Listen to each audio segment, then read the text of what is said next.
आज मी भेट दिली आहे ठाण्याच्या झकास पावभाजी सेंटरला, speciality of the Hadkar brothers. तर हा आहे आपला नितीन दादा आणि हा आहे आपला अंकुश दादा. हे दोघं भाऊ आहेत ना, गेली 35 ते 40 वर्ष झकास पावभाजी सेंटरद्वारे जपतायत ती ठाणेकरांची चव. यांचा खास आकर्षित मेन्यू म्हणजे मसाला पाव, पावभाजी, तवा पुलाव आणि वेगळ्या वेगळ्या टाईपचे ज्युसेस. सुरुवात मी मस्त पैकी मसाला पावने केली, नंतर मी पावभाजीवरती ताव मारला.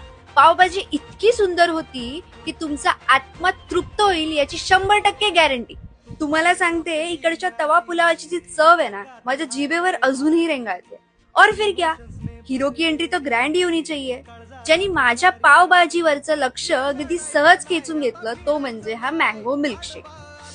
हा एवढा टेम्पटिंग होता, अमेझिंग. तर हा जबरदस्त मेन्यू म्हणजे तवा पुलाव, पावभाजी, मसाला पाव आणि ज्युसेस जर तुम्हाला ट्राय करायचे असतील तर झकास पावभाजीला नक्की भेट द्या.